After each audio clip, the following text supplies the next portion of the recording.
लेकिन इमाम अहमद रज़ा के ग़ुलाम किसी की चापलूसी नहीं करते। इमाम अहमद रज़ा के ग़ुलाम चापलूसी नहीं करते हैं, किसी की कोई राज़ी होता है या नाराज़ होता है। इमाम अहमद रज़ा के ग़ुलाम हर ज़माने में हक़ बोलने का मिजाज रखते हैं। चूँकि मेरे इमाम का हाल ये है, जब इमाम अहले सुन्नत से कहा गया नानपारा के नवाब की तारीफ़ कर दो, जलाल में आ गए और इरशाद फरमाया अहमद रज़ा दुनियादार की नहीं तारीफ़ करेगा तो मदीने के ताजदार की तारीफ़ करेगा, अहमद मुख्तार की तारीफ़ करेगा। और जब तारीफ़ करने पे आए तो अपने अंदाज में कहा वो कमाल हुस्न हुजूर है कि गुमान नक्शे जहां नहीं, यही फूल खार से दूर है, यही शम्मा है कि धुआं नहीं। फुसहा अरब के बड़े बड़े तेरे आगे यूं है दबे लचे, कोई जाने मुंह में ज़बां नहीं, नहीं बल्कि जिस्म में जान नहीं। करूँ तेरे नाम पे जा फिदा, न बस एक जान दो जहां फिदा, दो जहां से भी नहीं जी भरा, करूं क्या करोड़ों जहां नहीं।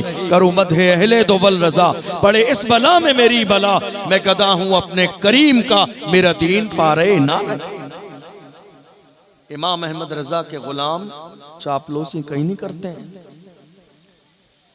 मैं आईना हूं दिखाऊंगा दाग चेहरे के, जिसे खराब लगे सामने से हट जाए।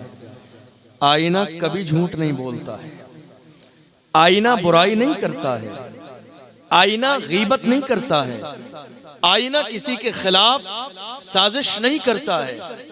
आईने की फितरत में है जो जैसा है वैसा ही दिखाना। आप आईने के सामने चले जाइए, आपका रंग गोरा है तो आईना गोरा दिखाएगा, आपका रंग काला है तो आईना काला दिखाएगा, आपके चेहरे पे पिंपल्स है तो वो वैसा दिखाएगा, क्योंकि आईना कभी झूठ नहीं बोलता है। हमने ये मेयार बनाया, किसी को बुरा लगता है तो लगता रहे, जो हक है वो बोला जाएगा, जो सच है वो बोला जाएगा। इसलिए कि आज जरूरत इसी बात की है। मैं ये बात नाराज होकर कभी नहीं कहता हूँ, गुस्से में कभी नहीं कहता हूँ, अपने लोगों पर तंज करते हुए नहीं कहता हूँ कि आप क्यों हंस रहे हैं। मैं बड़ी मोहब्बत के साथ, उम्मीद के साथ अपनी कौम के जवानों से कहता हूँ, जवानों तुम हंस रहे हो यहाँ बैठ के, 2026 का आगाज है, क्या हमारे लिए हंसने वाली सिचुएशन है? जिस कौम की मस्जिदों पर बिल्डोजर चला दिया गया हो उनके लिए हंसने का कैसा मौका है? जिनके कितने मदरसों में ताले लगा दिए गए हो वो आखिर हंस कैसे सकते हैं? जिनके जवान फलस्तीन की सरजमीन पर मौत के घाट उतार दिए गए हो वो आखिर मजाक कैसे कर सकते हैं? जिस कौम के जवानों को शहीद कर दिया गया हो वो मस्ती और मजाक कैसे कर सकते हैं? जिस कौम की बेटियों की आबरू लूट ली गई हो वो मस्ती और मजाक कैसे कर सकते हैं? जिस कौम की जवान बेटियां बेपर्दा हो चुकी हो वो मस्ती और मजाक कैसे कर सकते हैं? जिस कौम के 18 साल के जवान बेटों के हाथों में शराब की बोतल हो वो मस्ती और मजाक कैसे कर सकते हैं? जिस कौम के जवान अय्याशी के दरवाजे पर कदम रुक चुके हो वो आखिर मस्ती और मजाक कैसे कर सकते हैं? जिस कौम की गैरत का जनाजा निकल गया वो मस्ती और मजाक कैसे कर सकते हैं? जिस कौम जो कौम पैरों के नीचे कुचली जा रही हो, जो कौम पैरों के नीचे दबाई जा रही हो, जिस कौम के जवानों के साथ मॉब लिंचिंग की जा रही हो, जिस कौम के अंदर पहलू खान जैसे को जलील कर दिया गया हो, जिस कौम के अंदर आसिफा के साथ दरिंदगी की गई हो, उस कौम के जवान बैठकर रसूलुल्लाह की महफिल में मस्ती और मजाक करें? नहीं मेरे अजीज, ये बात आपको शोभा नहीं देती है। अपने सीने के अंदर कौम का एहसास पैदा करो, दर्द पैदा करो मिल्लत का। क्या हमारी जवानियां हंसने के लिए है? क्या हमारी जवानियां मस्ती के लिए है? क्या हमारी जवानियां मजाक के लिए है? नहीं मेरे अजीजों, जवानियां मजाक के लिए नहीं है, और ना ही मेरी कौम के जवान किसी दौर में मस्ती और मजाक करने वाले थे। आखिर हमारे जवान कैसे थे? तारीख के औराक को उलट के देखो, हमारे जवान कैसे थे? हिस्ट्री को पढ़ के देखो, हमारे जवान कैसे थे? बुजुर्गों की तारीख पढ़ो जिन्होंने बताया दुनिया के अंदर हमारे जवान कैसे थे। पूछो डॉक्टर इकबाल से जिसने दुनिया का चक्कर लगाया, हमारे जवान कैसे थे? तो डॉक्टर इकबाल ने कहा हमारे जवाने से थे, टल न सकते थे अगर जंग में अड़ जाते थे, पांव शेरों के भी मैदान से उखड़ जाते थे, तुझसे सरकश हुआ कोई तो बिगड़ जाते थे, तीर क्या चीज है हम तोप से लड़ जाते थे, शान आंखों में न जचती थी जहांदारों की, कलमा पढ़ते थे हम छांव में तलवारों की, हम जो जीते थे तो जंगों की मुसीबत के लिए या रसूल अल्लाह, और मरते थे तेरे नाम की अजमत के लिए, दश्त तो दश्त है दरिया भी न छोड़े हमने, बहरे जुल्मात में दौड़ा दिए घोड़े। ये किसकी तारीख है? ये किसी और की तारीख नहीं, किसी गैर की तारीख नहीं है, ये अल्हम्दुलिल्लाह मोहम्मद अरबी के गुलामों की तारीख है। आज आप कहाँ हैं? मुझे जोक्स नहीं आते हैं, किस्से कहानियां नहीं आती हैं, ये दर्द दिल है, शायद कि तेरे दिल में उतर जाए मेरी बात। हालात क्या हो गए मालूम? आज हम में से हर शख्स की जबान पर यह रोना है, हालात बहुत खराब है, हालात बहुत खराब है। क्या रोना रोने से हालात बेहतर हो जाएंगे? क्या शिकवा करने से हालात अच्छे हो जाएंगे? क्या शिकायत करने से हालात बेहतर हो जाएंगे? और दूसरी बात, हालात अगर खराब हैं तो ये हालात खराब हुए क्यों? कभी गौर किया आपने? क्या हमारी जिम्मेदारी सिर्फ नियाज और फातिहा रह गई? क्या सिर्फ हमारी जिम्मेदारी उर्स मनाना रह गई? क्या हमारी जिम्मेदारी सिर्फ लंगर रह गया? क्या हमारी जिम्मेदारी सिर्फ ढोल बाजे डीजे बजाना रह गया? नहीं मेरी कौम के जवानों, हमारी जिम्मेदारी ये नहीं है। अल्लाह ने हमें और भी बहुत सारी जिम्मेदारियां अता फरमाई हैं जिनकी तरफ हम तवज्जो नहीं देते हैं। हालात क्या हैं आज? हर शख्स की जबान पर शिकवा है, हालात अच्छे नहीं हैं। मैं आपसे पूछना चाहता हूं, हालात खराब कैसे हुए? हालात किसने खराब किए? इसमें बहुत सारी चीजें अगर मैं बयान करूं, वक्त बहुत गुजर जाएगा। मैं कभी खुलासे के तौर पर कहता हूं, हम जब बेहतर थे, हम जब बेहतर थे, हम जब बेहतर थे तो हमारे हालात बेहतर थे, हम जब बिगड़ गए तो हमारे हालात बिगड़ गए, हम जब से बिगड़ गए तब से हमारे हालात बिगड़ गए, और इंशाअल्लाह हम जब सही हो जाएंगे उसी दिन हमारे हालात सही हो जाएंगे। हम जब बेहतर थे तो हमारे हालात बेहतर थे, हम जब से बिगड़ गए तब से हमारे हालात बिगड़ गए, हम जब सही हो जाएंगे हमारे हालात सही हो जाएंगे। आज आप गौर कर लीजिए, अल्लाह की इज्जत की कसम खा के कहता हूँ, ये जवान दुनिया में किसी के पास नहीं थे जो जवान हमारे पास थे। बद्र के मौके पर छोटे छोटे बच्चों ने आके इस्लाम के सबसे बड़े दुश्मन अबू जहल को जहन्नम में पहुंचाया। वो छोटे छोटे बच्चे थे जिन्होंने हजरत अब्दुर्रहमान बिन औफ से पता पूछा था। वो छोटे छोटे बच्चे अपने अंदाज में कहते थे, कसम खाई है मर जाएंगे या मारेंगे नारी को, सुना है गालियां देता है वो महबूब बारी को। उन्होंने अपने अंदाज में कहा था, हिफाजत कर रहा है गिर्द उसके फौज का दस्ता। तो ये छोटे छोटे बच्चों के हौसले का लेवल ये था। उन्होंने कहा था, ये दस्ता कब तलक रोकेगा मलिकुल मौत का रास्ता। ये किसके जवान थे? ये जवान हमारे थे, ये जवान हमारे थे, ये जवान हमारे थे जिसे अबू जहल का डर नहीं था, जिसे पहलवानों का डर नहीं था, जिन्हें तीर और तलवार का डर नहीं था, जिन्हें दुश्मनों का डर नहीं था। आज हालात क्या हैं? अल्लाह अकबर, हालात ये हैं, जवानों की जवानी खरीदी जा रही है। इलेक्शन के जमाने में रात के अंधेरे में मौत के सौदागर हमारी कौम के जवानों तक नशे की बोतलें शराब बांट रहे हैं, सिर्फ वोट के लिए, सिर्फ जवानों को यूज करने के लिए, सिर्फ जवानों को काम पे लगाने के लिए।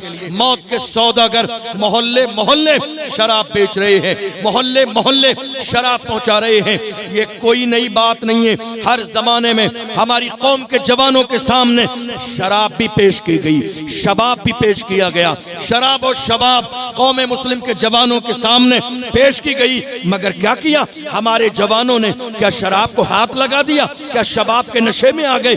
नहीं मेरे अजीजों, हर जमाने में कौम मुस्लिम के जवानों के सामने शराब और शबाब पेश की गई, मगर मेरी कौम के जवानों ने शराब और शबाब को ठोकर मार के कहा, अपना सब कुछ गुंबद खजरा कल भी था और आज भी है, मेरे नबी से मेरा रिश्ता कल भी था और आज भी है। बतला दो गुस्ताख नबी को, गैरत मोमिन जिंदा है, उन पे मर मिटने का जज्बा कल भी था और आज भी। ये किसके जवान थे, ये किसके जवान थे? हमारे जवान थे।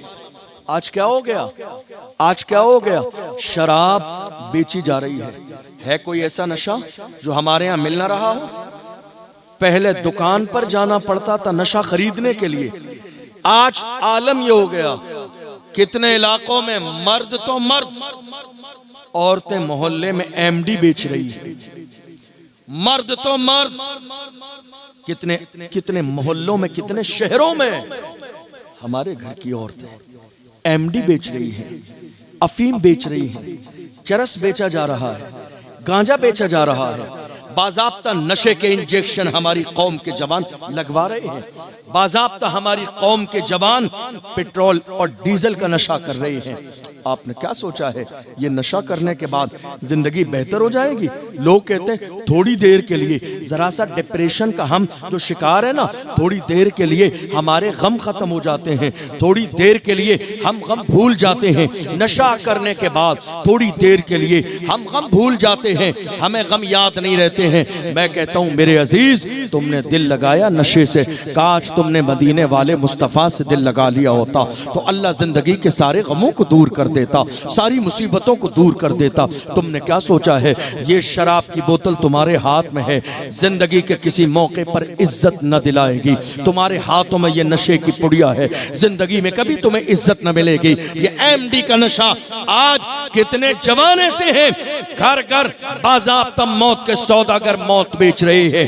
एमडी घर घर पहुंचाई जा रही है कौम के जवानों को नशा कराने के लिए, और मेरी कौम के जवान शौक से नशा कर रहे हैं। कभी जाके किसी आलिम के करीब बैठो तो तुम्हें पता चलेगा नशे की तबाही क्या है, नशे की हलाकत क्या है। कितने घर बर्बाद हो गए सिर्फ नशे की वजह से, कितनी औरतों को तलाक हो गई सिर्फ नशे की वजह से, कितने बच्चे यतीम हो गए सिर्फ नशे की वजह से, कितने लोगों की जिंदगियां बर्बाद हो गई सिर्फ नशे की वजह से, कितने जवानों ने अपनी जवानी को खो दिया सिर्फ नशे की वजह से। आप क्या सोच रहे हैं ये जो नशा करके नशे के अंदर धुत पड़े हुए हैं, पूछो मेरे आका से, सादिक व मज़दूक पैगंबर का फरमान सुनो। मेरे आका ने फरमाया दुनिया में इंसान शराब पिएगा, शराब पिएगा, दुनिया में इंसान शराब के करीब जाएगा। अल्लाह के रसूल इरशाद फरमाते हैं वो शराब पी लेगा, मरने के बाद उसे शिद्दत की प्यास लगेगी, और जब शिद्दत की प्यास लगेगी तो उसे जहन्नमियों का पीप पिलाया जाएगा। प्यास के बाद जब शिद्दत की प्यास लगेगी जहन्नम के अंदर, तो शराब पीने वाले को जहन्नमियों का पीप पिलाया जाएगा, जहन्नमियों का खून और पीप दिया जाएगा। वो इतनी शिद्दत की प्यास में होगा कि फौरन उठा के मुंह से लगा के पी लेगा। अल्लाह अकबर, गौर तो करो हम क्या कर रहे हैं, दुनिया में अपनी जवानी बर्बाद कर रहे हैं। अल्लाह अकबर, आपको अंदाजा नहीं है कितना गुनाह। आप सोचेंगे आप किस मौजू पर बात कर रहे हैं, मैं उसी मौजू पर बात कर रहा हूं जो आज वक्त की जरूरत है। मैं उसी मौजू पर बात कर रहा हूं जो बीमारी आज हमारे समाज में तेजी के साथ फैलती चली जा रही है। आप क्या सोच रहे हैं नशा करने के बाद आप बहुत ज्यादा इज्जत का ताज पालेंगे? नहीं मेरे अजीज, कौम का हाल क्या हो गया आपको आज तक तलाश है? हालात इतने ज्यादा खराब क्यों हैं, हालात इतने ज्यादा बुरे क्यों हैं, कौम मुस्लिम के हालात इतने ज्यादा तबाह और बर्बाद करने वाले क्यों हैं? आप देखिए, एक रात आती है, तवज्जो है आपको, तवज्जो है, मेरी बात समझ आ रही है आपको? परेशान तो नहीं हो रहे? आप कोई बहुत इनकलाबी खिताब सुनना चाहते हैं वो भी कर दूंगा, लेकिन आपको शायद फायदा ना हो। लेकिन ये बात ऐसी है जो शायद आपको कुछ फायदा हो जाए। आज हालत ये है, 31 दिसंबर की रात गुजरी है। उस रात को हमारे जवान 31st की नाइट कहते हैं। मैं मुस्लिम इलाके की बात बता रहा हूं आपको। मुस्लिम इलाके में 29 दिसंबर की रात को शराब के ठेके पर एक शख्स गया शराब लेने के लिए। शराब के ठेके पर कहा गया शराब खत्म हो गई। भला शराब के ठेके पर जहां शराब की गाड़ियां उतरती हो, जहां शराब के बाज़ाब्ता ट्रक उतरते हो, क्या शराब के ठेके पर शराब खत्म होती है? हाँ, कहा आज शराब खत्म हो गई। साल के 365 दिन कभी शराब खत्म नहीं होती है।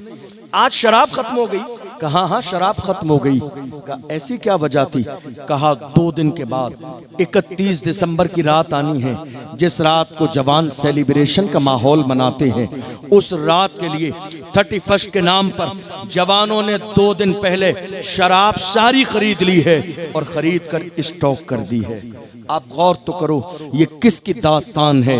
ये किसी गैर की दास्तान नहीं, ये हमारी दास्तान है। 31 दिसंबर की रात आने से पहले हमारे जवानों ने 29 दिसंबर की रात को शराब के ठेके से सारी शराब खरीद ली, अपने लिए, अपने दोस्तों के लिए, मिलने वालों के लिए, ताल्लुकात वालों के लिए। पूरी सेलिब्रेशन पार्टी है और बाज़ाब्ता एक जगह जश्न का माहौल बनाया। 29 दिसंबर की रात को शराब के ठेके पर शराब खत्म हो गई। गौर करो जवानों, क्या हमारे जवान ऐसे ही थे जिन्होंने 2 दिन पहले शराब खरीद के स्टॉक कर ली हो? क्या हमारे जवान ऐसे ही थे?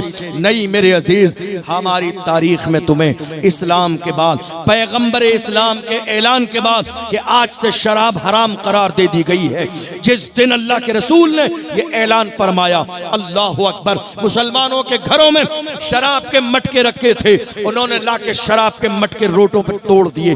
किसी के हाथ में गिलास में शराब थी, जमीन पे दे मारी। किसी के मुंह में शराब थी, उसने हल के नीचे ना उतारी बल्कि उसको भी कुल्ली कर दी। कितने लोगों ने आके कहा, मुशरिकीन मक्का ने कहा, उन्होंने कहा क्या बात है, तुम शराब इस्तेमाल नहीं करते हो, बहुत पुरानी शराब है, बहुत कीमती शराब है, तुम इस्तेमाल नहीं करते हो, तो ऐसा करो बेच दो अपने दरवाजे पे रख के, लोग खरीद लेंगे, तुम इस्तेमाल भी नहीं करोगे और तुम्हें इसकी कीमत मिल जाएगी। सुनो मोहम्मद अरबी के गुलामों, सुनो मेरी कौम के जवानों, उस वक्त में हुजूर के गुलामों ने क्या कहा था? उन्होंने कहा था, जिस चीज को मेरे नबी अपनी नजरों से गिरा देते हैं हम उसकी कीमत नहीं लेते हैं। जिस चीज को मेरे आका अपनी नजरों से गिरा देते हैं हम उसे बेचते नहीं है, उसे खरीदते नहीं है, उसकी कीमत नहीं लेते हैं, उससे फायदा नहीं लेते हैं। रोड पर डाल दी शराब ताकि जमाने को पता चल जाए, या रसूल अल्लाह, हर जफा हर सितम गवारा है, इतना कह दे कि तू हमारा। शराब फेंकी है आपके लिए, नशा छोड़ा आपके लिए, हमने नुकसान किया आपके लिए, या रसूल अल्लाह, हर जफा हर सितम गवारा है, इतना कह दे कि तू हमारा है। या रसूल अल्लाह, अगर आप कह दे कि हम आपके हैं, अगर आप कह दे हम आपके हैं, तो इससे बड़ी बात हमारे लिए और क्या हो सकती है? हमारी जवानी किस काम के लिए है? ताजुश्शरिया ने फरमाया, जवानों जिंदगी ये नहीं है किसी के लिए, जिंदगी है नबी की, नबी के लिए ना समझ मरते हैं, जिंदगी के लिए जीना मरना है, सब कुछ नबी के लिए। हमारी जवानी किसके लिए है? हमारी जवानी किसके लिए है? हमारी जवानी गुनाहों के लिए नहीं है, हमारी जवानी शराब के लिए नहीं है, हमारी जवानी नशे के लिए नहीं है। हम मौलाए कायनात रज़ी अल्लाह अन्हु के मानने वाले हैं, हम नारा भी लगाते हैं, जिक्र भी करते हैं, महफिल भी करते हैं। इस नशे के बारे में आप मुफ्ती साहब का फतवा ना मानिए, मौलाए कायनात की बारगाह में चलिए। हजरत मौलाए कायनात रज़ी अल्लाह अन्हु फरमाते हैं एक कुआं हो, उस कुएं में पानी हो, उस पानी में शराब के चंद कतरे डाल दिए जाएं और उसके बाद एक जमाने के बाद मिट्टी से उस कुएं को भर दिया जाए, बात खत्म हो गई। फिर उस मिट्टी के ऊपर घास निकल आए, हजरत अली फरमाते मैं उस घास पर भी अपने जानवरों को चराना गवारा नहीं करता। गौर कीजिए आप, जिनके हाथों में शराब की बोतलें हैं, जो नशे के आदी बन गए, जिन्होंने अपनी रात को तबाहो बर्बाद कर लिया, जिन्होंने जवानी को तबाहो बर्बाद कर लिया। एक बात और बताऊं आपको, गुनाह आप कर रहे हैं, क्या सोचकर गुनाह कर रहे हैं? किसी को मालूम नहीं है, गुनाह ये सोचकर कर रहे हैं, किसी को खबर नहीं है। कुरान पढ़ के देखिए, अल्लाह कुरान में फरमाता है, वमा रब्बुका बिगाफिलिन अम्मा तामलून, तुम जो करते हो तुम्हारे कारनामों से रब्बे कदीर गाफिल नहीं है। तुम दिन के उजालों में जो गुनाह करते हो मेरा रब देख रहा है, रात के अंधेरे में गुनाह करते हो मेरा रब देख रहा है। कोई ऐसी चीज नहीं है रब के इल्म में नहीं है। कुरान में ऐलान किया गया, इन्ना बत्श रब्बिका लशदीद, डरते रहो तुम्हारे रब की पकड़ बहुत सख्त है। जब वो ढील देता है तो ढील देता है, जब पकड़ने पे आता है तो बड़े बड़े सूरमा जलील और रुसवा कर दिए जाते हैं। डरते रहो, अल्लाह के अजाब से डरते रहो। कहीं ऐसा ना हो कि तुम्हारी आजमाइश शुरू हो जाए। क्या हमारे जवान ऐसे ही थे? नहीं। तारीख पढ़ो मोहम्मद बिन कासिम की, तारीख पढ़ो मोहम्मद बिन कासिम की। कौन मोहम्मद बिन कासिम? जिसने 17 साल की जवानी में सिंधु हिंद पर इस्लाम का झंडा लहराया। क्या हमारी तारीख में लोग शराब पीने वाले थे? अगर शराब पीने वाले होते, इस्लाम का झंडा न लहराता, स्पेन पर इस्लाम का झंडा न लहराता, बल्गारिया के इलाकों तक इस्लाम न पहुंचता। अल्लाह अकबर। ईरान के इलाकों में मोहम्मद अरबी का नारा लगाने वाले न होते अगर हमारी कौम के जवान शराबी होते। हमारे जवान शराबी नहीं थे। मैं किसकी तारीख सुनाऊं आपको और किसकी छोड़ दूं? हमारे जवान कैसे थे? पढ़ो टीपू सुल्तान की तारीख, तुम्हें पता चलेगा हमारे जवान कैसे थे। पढ़ो अर्तुगरुल गाजी की तारीख, तुम्हें पता चलेगा हमारे जवान कैसे थे। पढ़ो उस्मान गाजी की तारीख, तुम्हें पता चलेगा हमारे जवान कैसे थे। पढ़ो सलाहुद्दीन अय्यूबी की तारीख, तुम्हें पता चलेगा हमारे जवान कैसे थे। पढ़ो महमूद गजनवी की तारीख, तुम्हें पता चलेगा हमारे जवान कैसे थे। और माजी करीम में पढ़ो व्हील चेयर पे बैठने वाले अल्लामा खादिम हुसैन रज़वी, तुम्हें पता चलेगा हमारे शेर कैसे होते हैं। शराब पीने वाले शेर नहीं बनते हैं, जुआ खेलने वाले कभी शेर नहीं बनते हैं, सट्टा लगाने वाले कभी शेर नहीं बनते हैं। क्या बात है, 2-3 साल के जमाने में इस मुल्क से लेकर उस मुल्क तक लगातार मेरे आका की अजमत पर हमले हुए, मगर हमने देखा जवान खामोश बैठे रहे। हुजूर की नामूस पर हमला हुआ, जवान खामोश बैठे रहे, गरीब खामोश रहे, मालदार खामोश रहे, उलमा खामोश रहे, पीराने इज़ाम खामोश रहे। बड़े बड़े हमारे जवान बोले नहीं एक जुमला, हिम्मतें जवाब दे गई। आप जानते हैं हिम्मतें जवाब इसलिए दे गई, जिस कौम के जवान शराब के आदी हो जाएं वो हुजूर के लिए कभी उठ के खड़े नहीं हो सकते। जिस कौम के जवान जिना के आदी हो जाएं वो कभी मेरे आका की नामूस के लिए उठ के खड़े नहीं हो सकते। हमारे हाथ सलामत थे मगर हम खड़े ना हो सके, हमारे पैर सलामत थे मगर हम खड़े ना हो सके। मगर देखो व्हील चेयर पे बैठने वाले उस मर्द कलंदर को जिसने फैजाबाद के धरने में दिसंबर की सर्दी में वबा के दोहल कहा, उन्हें जाना उन्हें माना, न रखा गैर से काम, लिल्लाहिल हम्द में दुनिया से मुसलमान। नारे तकबीर, नारे रिसालत। खौफ था। और जब अशरफ जिलानी ने खड़े होने की हिम्मत और जुर्रत की, अल्लाह की इज्जत की कसम खा के कहता हूँ एक शख्स भी ऐसा नहीं था जिसने कांधे पे हाथ रख के कहा डरिए मत, हम आपके साथ हैं, खौफ न खाइएगा। हर शख्स डराने वाला। मुझसे 1000 बार कहा गया क्या बात है इतना खुल के बोलते हैं, डरते नहीं है, दबते नहीं है, मुसीबत आ जाएगी, क्या बात है, ऐसा लगता है बैकग्राउंड आपका बहुत मजबूत है। मैंने मुस्कुरा के कहा मेरा बैकग्राउंड बता दूंगा तो आपका कलेजा दहल जाएगा। मेरे बैकग्राउंड की बात करते हैं, रही बात खुल के बोलने की, ना दबने की, याद रखो क्या दबे जिस पे हिमायत का हो, पंजा तेरा शेर को खतरे में लाता नहीं कुत्ता। हम गौसे आजम के गुलाम हैं, दबेंगे नहीं, चुपेंगे नहीं, कदम पीछे नहीं हटाएंगे। रसूलुल्लाह की नामूस की बात आएगी तो जमाने से कहेंगे कि मोहम्मद से वफा, तूने तो हम तेरे हैं, ये जहां चीज है क्या लौहो कलम तेरे। वाह वाह, बहुत उम्दा हज़रत। याद रखना हमारे जवान खड़े क्यों ना हो सके, आप खड़े क्यों ना हो सके। मैं आपसे सवाल कर रहा हूं आप खड़े क्यों ना हो सके। आपकी हिम्मत जवाब क्यों दे गई? सिर्फ गुनाहों की वजह से। आपने दिन के उजालों में गुनाह किए, आपकी हिम्मत जवाब दे गई। रात के अंधेरों में गुनाह किए, आपकी हिम्मत जवाब दे गई। वरना इश्क अगर बेलाल हबशी जैसा होता तो दुनिया की कोई ताकत तुम्हें रोक न सकती थी।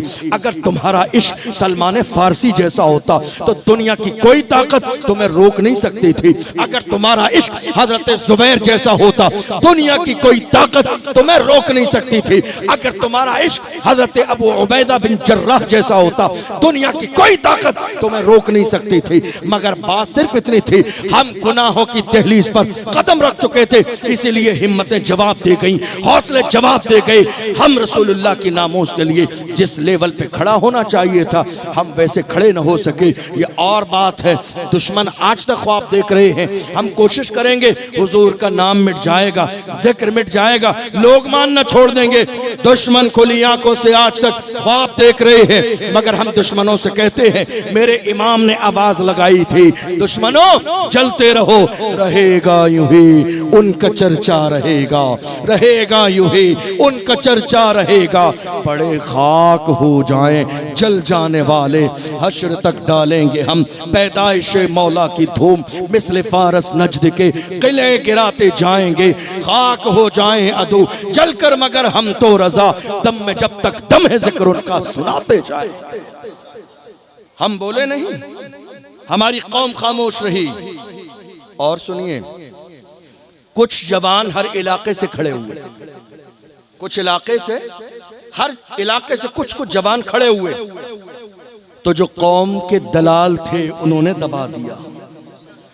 जो कौम के दलाल थे, कौम की दलाली करने वाले, कौम की दलाली करने वाले इन दलालों ने मेरी कौम के जवानों को दबा दिया। कहा तुम्हारा नाम आ जाएगा, उठने न दिया, खड़े न होने दिया, हुजूर की नामूस के लिए एक जुमला बोलने न दिया, डरा दिया कौम के जवानों को, तुम्हारा नाम आ जाएगा।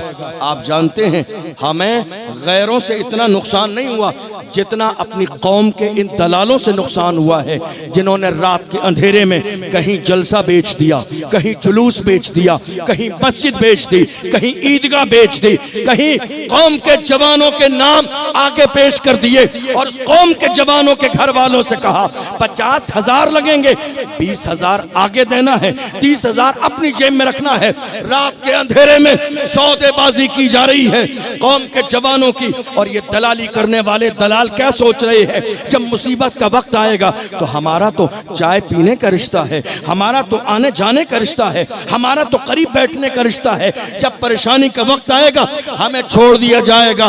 डॉक्टर राहत इंदौरी ने बहुत पहले ऐसे ही कौम के दलालों के लिए कहा था, लगेगी आग तो आएंगे घर की इज्जत में, यहाँ पे सिर्फ हमारा मकान थोड़ी है, जो आज साहिबे मसनद है कल नहीं होंगे, किराएदार हैं, साथी मकान थोड़ी है, सभी का खून है शामिल यहाँ की मिट्टी में, किसी के बाप का हिंदुस्तान थोड़ी है। वाह वाह वाह वाह वाह वाह, बहुत उम्दा, बहुत उम्दा। क्या हुआ, क्या हुआ, बिठा दिया कौम के जवानों को, डरा दिया कौम के जवानों को, उठने नहीं दिया। और क्या कहा, तुम्हारा नाम आ जाएगा। अगर यही सलाहुद्दीन अय्यूबी सोच लेते तो मस्जिद अक्सा आजाद न होती। अगर यही टीपू सुल्तान सोच लेते तो ये मुल्क आजाद न होता। अगर यही अल्लामा फजल हक खैराबादी सोच लेते तो अंग्रेज आज तक हिंदुस्तान की सरजमीन पर होते। अगर यही सैयद किफायत अली काफी सोच लेते तो अंग्रेजों को भगाया न जाता। अगर यही अशफाकुल्ला खान सोच लेते तो अंग्रेज यहाँ होते। तब्दीली के लिए कुर्बानी देनी पड़ती है और हमारी जानों की हैसियत क्या है, हम अगर नामे मोहम्मद पे जान दे दे तो ये हमारी जिंदगी की मेराज है। अगर हमारी जानें हुजूर के लिए नहीं, अगर हमारा माल हुजूर के लिए नहीं, अगर हमारी इज्जतें हुजूर के लिए नहीं, अगर हमारी गर्दनें हुजूर के लिए नहीं, तो फिर किसके लिए हैं? नहीं मेरे अजीज, ये इज्जत, ये दौलत, ये शोहरत, ये मकाम सब कुछ हुजूर की नालैन का सदका है। मेरे इमाम कहते हैं वो जो न थे तो कुछ न था, वो जो न हो तो कुछ न हो, जान है वो जहान की, जान है तो जहान है। कायनात का हर हर जर्रा हुजूर के सदक़े में है। और जब हुजूर के सदक़े में है तो जब आपको इज्जत मिले, दौलत मिले, माल मिले, शोहरत मिले, औलाद मिले, खानदान मिले, बिजनेस मिले, जब सारी चीजें अल्लाह आपको अता फरमा दे, ये न कहना गुरूर में मेरे बाजू का पावर है, बल्कि गुंबदे खजरा की तरफ चेहरा करके अपनी तरफ नजर करना और फख्र से कहना या रसूल अल्लाह, ये नाज़ ये अंदाज हमारे नहीं होते, झोली में अगर टुकड़े तुम्हारे नहीं होते, मिलती ना अगर भीख हुजूर आपके दर से, इस ठाठ से मंगतों के गुजारे नहीं होते। बेदाम ही बिक जाइए बाजारे नबी में, इस शान के सौदे में खसारे नहीं होते, जब तक के मदीने से इशारे नहीं होते, रोशन कभी किस्मत के सितारे नहीं होते। हम मोहम्मद अरबी के गुलाम हैं। हमारी जवानी कैसी है आज? इस मुल्क में आप जी रहे हैं, हालात कब बदले? जब कुर्बानी दी गई, आप ये सोचे कि बगैर कुर्बानी के हालात बदल जाएं? नहीं बदलेंगे। बगैर मेहनत के हालात बदल जाएं? नहीं बदलेंगे। जिस जमाने में अंग्रेजों ने हिंदुस्तान पर कब्जा किया, तवज्जो है आपकी? मेरी आवाज समझ आ रही है आपको? कोई बात आपसे बाउंस तो नहीं हो रही है? जिस जमाने में अंग्रेजों ने कब्जा किया इस मुल्क पर, आज हालत क्या है? छोटी से छोटी बात हमारे मुल्क में होती है ना, तो लोग हमें एक एक जुमले पर यह एहसास दिलाते हैं कि हम यहाँ किराएदार हैं। वजह क्या रही? जो हमने नारा लगाया, एक सेंटेंस की कमी कर दी। हमने आज तक नारा ये लगाया, हम इस मुल्क के वफादार भी हैं, जिम्मेदार भी हैं। अब थोड़ा सा इजाफा कर लीजिए, हम जिम्मेदार भी हैं, वफादार भी हैं और बराबर के हिस्सेदार भी हैं। इजाफा कर लीजिए ताकि दुनिया को पता चल जाए हम भी तामीर वतन में हैं बराबर के शरीक। दरो दीवार अगर तुम हो तो बुनियाद है हम। हिंद को नाज है जिस पर, वो निशानी हम हैं। ताज और लाल किले के यहाँ पानी हम हैं। न घबराओ मुसलमानों, खुदा की शान बाकी है। अभी इस्लाम जिंदा है, अभी कुरान बाकी है। ये दुश्मन क्या समझते हैं जो अपने दिल में हंसते हैं? अभी तो करबला का आखिरी मैदान बाकी। कुर्बानियां देनी पड़ती हैं इनकलाब लाने के लिए, हालात बदलने के लिए। जिस जमाने में इस मुल्क हिंदुस्तान में अंग्रेजों ने कब्जा जमा लिया, एक आलिम रब्बानी खड़ा हुआ अंग्रेजों के खिलाफ। दुनिया उसी को अल्लामा फजल हक खैराबादी कहती है। क्या नाम है? अल्लामा फजल हक खैराबादी। अंग्रेजों के खिलाफ जिहाद का फतवा तैयार किया और दिल्ली की जामा मस्जिद में खड़े होकर सुना दिया। डर इस बात का नहीं है कि मुझे जेल में डाला जाएगा, डर इस बात का नहीं है कि मुझे फांसी पे लटका दिया जाएगा, इस बात का डर नहीं है कि मेरी औलाद को मार दिया जाएगा। आज हमसे डराने वाले हमारी कौम के दलाल मुल्क के कानून के दायरे में रहते हुए हमें एहतजाज नहीं करने देते। क्या राय है आपकी? एहतजाज हमें करने दिया जाता है? नहीं। डराने वाला कौन है? गैर नहीं है। एहतजाज वो चीज है जिसकी परमिशन की भी जरूरत नहीं। जरूरत है नहीं है। अपनी बात मनवाने के लिए ये हमारा आईनी हक है, ये हमारा कानूनी हक है। मगर हमारी कौम के दलाल फोन करके आगे इतनी लंबी चौड़ी खबर तैयार करके पहुंचाते हैं कि जवान ये कर देंगे, हालात खराब हो जाएंगे, कर्फ्यू लग जाएगा, शहर में तबाही आ जाएगी। हमारे मुल्क के कानून ने जो हमें किसी भी बात पर एहतजाज का हक दिया है, हमारे अपनी कौम के दलाल हमें एहतजाज नहीं करने देते हैं। गौर तो करो, जिन्होंने हमें रसूलुल्लाह की इज्जत के लिए खड़ा न होने दिया, ये हमारी कौम के नेता कैसे हो सकते हैं? जिन्होंने नामूस रिसालत के लिए कोई मेमोरेंडम पेश न किया, ये हमारी कौम के नेता कैसे हो सकते हैं? जिन्होंने रसूलुल्लाह की नामूस के लिए कोई एहतजाज दर्ज न कराया, ये रसूलुल्लाह की कौम के रसूलुल्लाह के बाज़ाब्ता गुलाम कैसे हो सकते हैं? जिन्होंने कौम के जवानों को खड़े होने से पहले डरा के बिठा दिया, ये कौम के नेता कैसे हो सकते हैं? दलाल हो सकते हैं, नेता नहीं है। नेता कौन होता है? नेता देखना है सलाहुद्दीन अय्यूबी को देखो, नेता देखना है टीपू सुल्तान को देखो, नेता देखना है औरंगजेब आलमगीर को देखो। कौन टीपू सुल्तान? कौन टीपू सुल्तान? अंग्रेजों ने जिस जमाने में कौम के दलालों की दलाली की वजह से टीपू सुल्तान के महल में बाज़ाब्ता एंट्री की थी, कौम के दलालों ने अंग्रेजों को टीपू सुल्तान के महल में दाखिल किया और आने के बाद कहा, टीपू तेरे महल में अंग्रेज दाखिल हो गए हैं, जान बचाना बड़ी मुश्किल है। अब लास्ट ऑप्शन ये है कि तू अपनी तलवार अंग्रेजों के कदमों में डाल दे, हाथ उठा दे और सरेंडर कर दे, तेरी जान बच जाएगी। अल्लाह अकबर। बहादुर कौन होते हैं? टीपू सुल्तान जैसा एक अक्लमंद इंसान कैसे नहीं जानेगा कि मुनाफिक कौन है और मोमिन कौन है? वो कैसे नहीं जानेगा? इतना बड़ा लीडर कि कौन दलाल है और कौन मुल्क का वफादार है, वो समझ गए। कहा, जालिमो तुमने समझा क्या है? टीपू अपनी तलवार को अंग्रेजों के कदमों में रख देगा, तुम्हें अंदाजा ही नहीं है। मैं वो हूं जिसकी मां ने कभी बगैर वजू के दूध नहीं पिलाया है। मैं वो हूं जिसकी मां ने कभी बगैर वजू के दूध नहीं पिलाया है। जान जाती है तो जाती रहे, याद रखो शेर की एक लम्हे की जिंदगी गीदड़ की 100 साला जिंदगी से बेहतर है। तुमने क्या समझा है हम अपनी जान बचाने के लिए अंग्रेजों के तलवे चाटने लगेंगे? हरगिज़ कभी मोहम्मद अरबी का गुलाम दलाली नहीं कर सकता, समझौता नहीं कर सकता। हम क्या कहते हैं? हर जफा हर सितम गवारा है, इतना कह दे कि तू हमारा है। कुव्वत इश्क से हर पस्त को बाला कर दे, दहर में इसमें मोहम्मद से उजाला कर दे।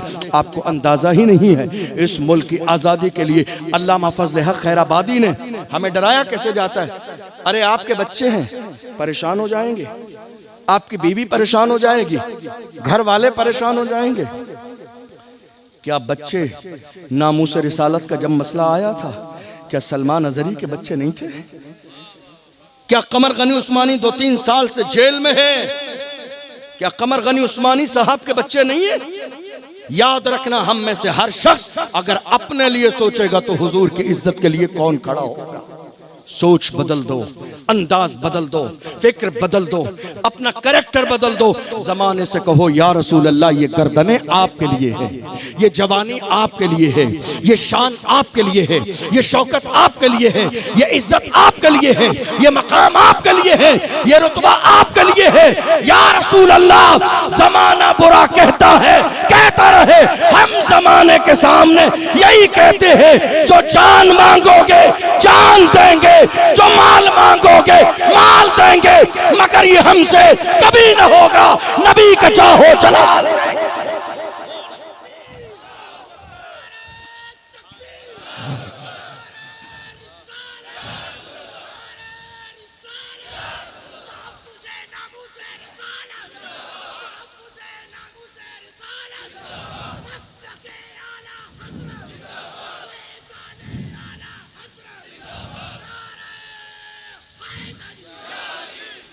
अल्लामा फजल हक खैराबादी ने अंग्रेजों के खिलाफ जिहाद का फतवा दिया। आप छोटी छोटी बात पे ये सोचते हैं ना, मेरे बीवी हैं, बच्चे हैं, बच्चे सबके थे। अगर सब ने ये सोच लिया होता तो आज हम गुलामी की जिंदगी गुजार रहे होते, हम आज़ाद न होते। कुर्बानियाँ देना पड़ती हैं, इनकलाब तब आता है। इनकलाब जिंदाबाद का नारा कुर्बानियाँ देने के बाद लगाया गया है, इतनी आसानी के साथ इनकलाब जिंदाबाद का नारा नहीं लगा। अल्लामा फजल हक खैराबादी ने, जरा दिल के कानों से सुन के जाइए, हमारी तारीख क्या है, हमारे जवान कैसे थे। हमारे जवान कभी शराब और शबाब के आदी नहीं थे। अगर हमारे जवान शराब और शबाब के आदी होते तो मुल्क में इनकलाब न आता, कभी मुल्क आज़ाद न होता, हम इज्जत का ताज हमारे सर पे न रखा जाता, 1000 साल हम इस मुल्क की सरजमीन पर हुकूमत न करते। अल्लाहु अकबर। अल्लामा फजल हक खैराबादी ने अंग्रेजों के खिलाफ जिहाद का फतवा दिया। अंग्रेजों ने उन्हें गिरफ्तार किया और गिरफ्तार करने के बाद जजीरे अंडमान निकोबार ले गए, काले पानी की सजा दी। अल्लामा फजल हक खैराबादी वहीं पर हैं, काल कोठरी में डाल दिया गया। एक दिन एक अंग्रेज आया, आने के बाद में उसने कहा, मौलाना एक बात और भी थी। जब उनका कोर्ट के अंदर मुकदमा चल रहा था कि इन्होंने अंग्रेजों के खिलाफ बगावत की है, तो इत्तेफाक ये हुआ कि जब अल्लामा फजल हक खैराबादी को कोर्ट में पेश किया गया तो सामने बैठने वाला कुर्सी पर जो जज था, इत्तेफाक ये था कि वो अल्लामा फजल हक खैराबादी का शागिर्द निकल गया। सामने बैठने वाला, हमारी तरक्की का दौर देखो, हमारी बुलंदी का दौर देखो, बच्चा अंग्रेज का है मगर ऊपर बैठा हुआ है शागिर्द किसी आलिम रब्बानी का है। ये हमारी तरक्की का दौर था। जानते हो ये कौन सी तरक्की थी? जब हमारे उलमा के सीने में हसद नहीं था। ये उस दौर की बात है जब हमारी कौम के उलमा के सीने कीनों से पाक थे। ये उस वक्त की बात है जब हमारे उलमा इख्तिलाफ के चक्कर में नहीं रहते थे कि पोस्टर में मेरा नाम छोटा कैसे आ गया, मेरी शख्सियत को छोटा क्यों कर दिया गया। ये उस जमाने की बात है। मैं तो अपनी कौम के उलमा से हाथ जोड़ के कहता हूँ, हजरत, जलसे के पोस्टर में नाम बड़ा हो जाने से शख्सियत बड़ी नहीं होती है, बड़ा वो होता है जिसे खुदा बड़ा करता है। छोटे नाम और बड़े नाम से कोई बड़ा नहीं होता है। बड़ा करने वाली जात मेरे रब की है, इज्जत देने वाली जात मेरे रब की है, शान देने वाली जात मेरे रब की है। अल्लामा फजल हक खैराबादी सामने खड़े हैं, उनका शागिर्द है, जज की कुर्सी पर बैठा हुआ है। जब उसने देखा, उस्ताज़ गिरामी के पास आके कहा, हजरत जब मुकदमा आप पर चलेगा, मैं जज की कुर्सी पर बैठा हूँ, जरा सुनिएगा। मोबाइल फोन पर रात के अंधेरे और दिन के उजालों में झूठ बोलने वालों, देखो हमारे बुजुर्गों की तारीख रही है, उनका फैसला होने वाला है, काल कोठरी में जाने वाले हैं, फांसी का फंदा गले में लगने वाला है, मगर एक जुमला झूठ बोलने के लिए तैयार नहीं है। एक जुमला झूठ बोलने के लिए तैयार नहीं है। हम तो अपने बिजनेस में कसम खा लेते हैं और कसम खा के झूठ बोलते हैं, वही माल तो हमारे लिए माले हराम बन जाता है। देखो कोर्ट में खड़े हैं, जज ने कहा अगर आप एक जुमला कह देंगे कि साहब जिस फजल हक खैराबादी ने अंग्रेजों के खिलाफ फतवा दिया है, नाम तो मेरा भी फजल हक ही है, मगर मैं वो वाला फजल हक नहीं हूँ, बस इतना कह दीजिए, आपको बचा लिया जाएगा। अल्लाहु अकबर। जब इतना जुमला कहा, जलाल में आ गए अल्लामा फजल हक खैराबादी, फरमाया जालिम तू क्या समझता है मैं अपनी जान बचाने के लिए झूठ बोल दूंगा? हमारी लाखों जाने मोहम्मद अरबी के हुक्म पर कुर्बान है। जान जाती है तो जाती रहे, मगर जो फतवा दिया है हुकूमत बदलेगी, इंशाअल्लाह फतवा कभी नहीं बदलेगा। दुनिया ने देखा अल्लामा फजल हक खैराबादी का फतवा किस अंदाज में रंग लाया। काले पानी की सजा दी, जजीरे अंडमान निकोबार ले गए, काल कोठरी में डाल दिया उन्हें। एक अंग्रेज ऑफिसर आया, उसने कहा मौलाना अब भी वक्त है, समझौता कर लो, माल मिलेगा, शोहरत मिलेगी, सरकारी ओहदा मिलेगा। चेहरे पर थूक दिया और कहा जालिम हम मोहम्मद अरबी के गुलाम हैं, हमने अपनी जानों को पहले ही बेच दिया है, अब तुम्हारे खजाने में इतनी दौलत नहीं है कि मोहम्मद अरबी के गुलामों की तुम जूतियां भी खरीद सको। तुमने समझा क्या है, हम अपना ईमान बेच देंगे। कौन थे ये? मोहम्मद अरबी के गुलाम थे। शराब पीने वाले कभी इनकलाब नहीं ला सकते, जुआ खेलने वाले कभी इनकलाब नहीं ला सकते, जिना करने वाले दिन के उजालों में रात के अंधेरों में जिना करने वाले कभी इनकलाब नहीं ला सकते। अल्लाहु अकबर। एक और बड़ी जात इसी मुल्क की आज़ादी में, एक जवान दुनिया जिन्हें अल्लामा सैयद किफायत अली काफी के नाम से जानती है। कौन? किफायत अली काफी। आप जानते हैं जब कोई बहुत बेबाक और निडर होता है तो लोग गौर करते हैं कि ये बहुत बड़े खानदान से होगा, मजबूत, इसलिए इतना बेबाक और निडर है। अल्लामा सैयद किफायत अली के बारे में गौर करेंगे तो आपको पता चलेगा उनका शजरा जाके करबला में मेरे आका हुसैन से मिलता है। हम समझ गए अब ये डरेंगे नहीं, अब ये दबेंगे नहीं, अब ये रुकेंगे नहीं, अब ये मुड़ेंगे नहीं। जिस मिशन पर खड़े हो गए हैं इंशाअल्लाह उसी मिशन पर बाकी रखेंगे। अल्लामा सैयद किफायत अली काफी को भी अंग्रेजों ने गद्दार कहा। जरा दिल के कानों से सुन के जाइए, इश्क क्या होता है और जवान क्या होते हैं। गद्दार कहा और ऐलान कर दिया किफायत अली काफी को मुरादाबाद के चौराहे पर फांसी की सजा दी जाएगी। रमजान का महीना है, असर और मगरिब के दरमियान का वक्त है, भीड़ जमा है, लोग जमा है, भीड़ में लोगों के हुजूम के अंदर फांसी का फंदा गले में डाला जा रहा है। अंग्रेज पूछते हैं किफायत अली काफी, दस्तूर यह है कि मरने वाले से उसकी आखिरी ख्वाहिश पूछी जाती है। दस्तूर के मुताबिक हम तुमसे भी पूछ रहे हैं, ये बताओ तुम्हारी आखिरी ख्वाहिश क्या है। अल्लाह अकबर। हम में से कोई होता, कोई कहता मैं अपनी माँ से मिलना चाहता हूँ, कोई कहता बीवी से मिलना चाहता हूँ, कोई कहता रिश्तेदारों से मिलना चाहता हूँ, कोई कहता मैं अपना बैंक बैलेंस निकाल के अपने घर वालों को देना चाहता हूँ।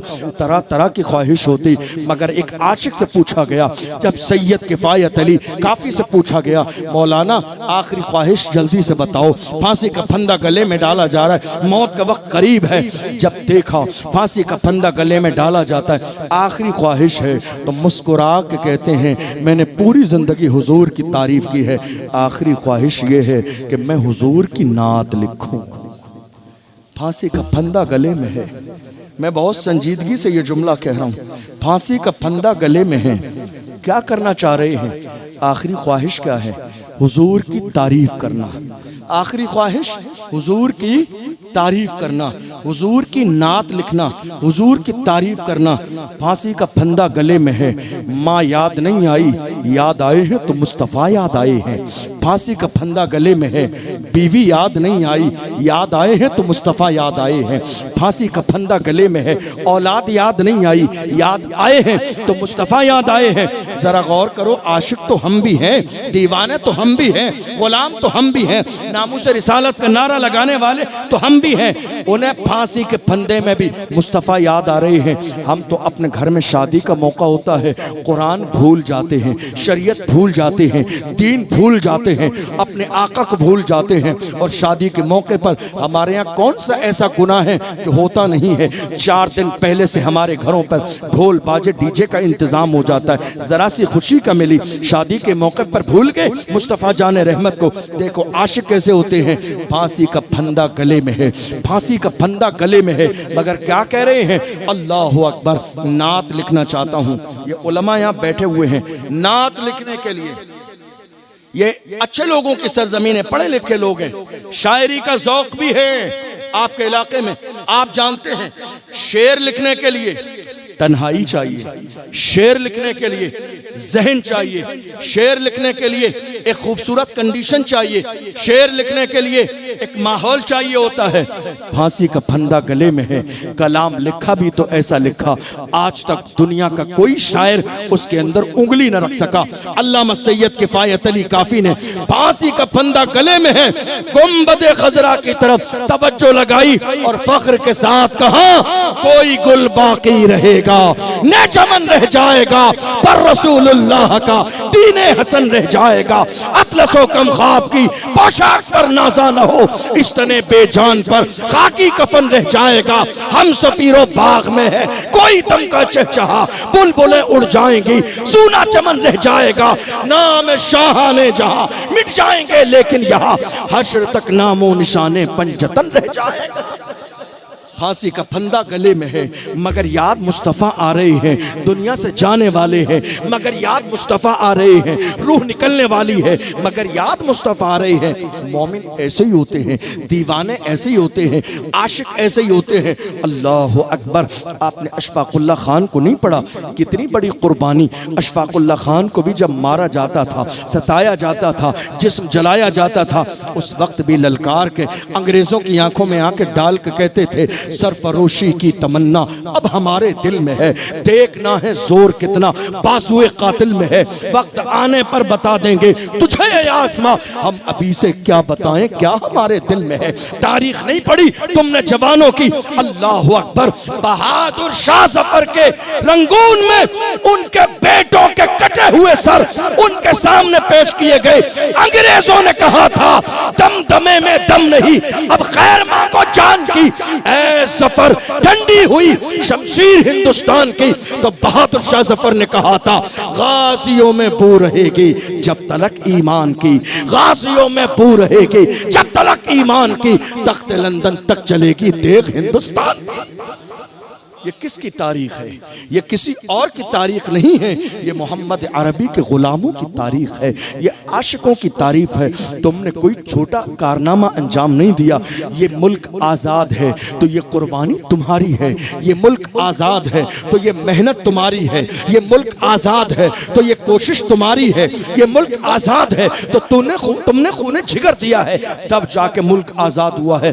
अपने आप को इतना हल्का न जानो, अपनी जवानियों को नशे में मत लगाओ, जिना में मत लगाओ। जवानों, हमारी जवानी नशे के लिए नहीं है, हमारी जवानी जिना के लिए नहीं है। आओ मैं तुम्हें बताऊं सलाहुद्दीन अय्यूबी की जिंदगी कैसी थी, जिसने मस्जिद अक्सा को आजाद कराया।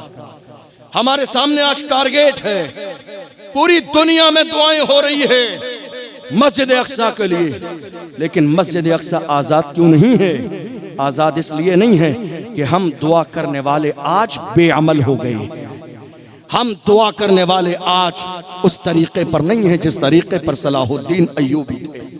आप गौर कीजिए, सलाहुद्दीन अय्यूबी निकले अपने घर से, अज़्म किया, इरादा किया मस्जिद अक्सा को आजाद कराने का।